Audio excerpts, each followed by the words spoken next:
देखिए पिछले चुनाव को याद कीजिए 2014 के बाद जब डबल इंजन की सरकार थी झारखंड में बीजेपी की सरकार थी। उस समय अकेले माननीय हेमंत सोरेन जी ने किस तरह से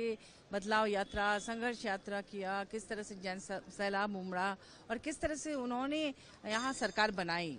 विपरीत हवा थी उसके बावजूद, और उनका एक अलग ही पूरे झारखंड में जिस तरह से लोग उनको एक बहुत ही लोकप्रिय नेता के रूप में मानते हैं, स्वीकार करते हैं, वो इस बार भी देखने को मिलेगा। और हालांकि लोकसभा चुनाव में उनकी अनुपस्थिति ने से भी जो जनता है उन्होंने उनको उतना ही प्यार दिया, उन्होंने उनको उतना ही स्वीकार किया। और जो जन सैलाब उनकी रैलियों में, महारैली, उलगुलान महारैली जो हुई थी या न्याय यात्राओं में आपने देखा होगा कि उन लोगों ने उनको भूला नहीं और बल्कि और बाहर निकल के और ज़्यादा समर्थन दिया है। तो उनके बाहर रहने से आप समझ सकते हैं कि कितना ज़्यादा जोश और उत्साह रहेगा। जो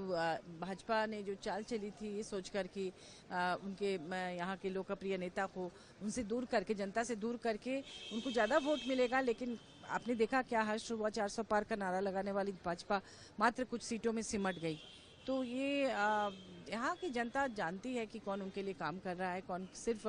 धर्म के नाम पर लोगों को लड़ा रहा है। आपने देखा कि अयोध्या में जो कुछ भी हुआ, इससे अब सबक लेनी चाहिए कि धर्म के नाम पर अब राजनीति नहीं हो सकती, ये गुमराह करने वाली राजनीति। अब विकास की बात कीजिए, क्योंकि हेमंत सोरेन जी ने अपने कार्यकाल में माने उनका जो टेन्योर था उसमें आपने देखा कि किस तरह से जनता के सवालों को देखा, किस तरह से तरह तरह की योजनाएं लॉन्च की, पलाश प्राण, फिर ये फूलो झानो आशीर्वाद योजना, सावित्रीबाई फुले किशोरी समृद्धि योजना, गुरुजी क्रेडिट कार्ड और तमाम तरह की योजनाएं यहाँ के लोगों के लिए, सरकार आपके द्वार कार्यक्रम, और इन तमाम चीज़ों से लोगों का जो दिल जीता, उससे मुझे लगता है कि अब उनके आने से उसका बहुत फर्क पड़ेगा।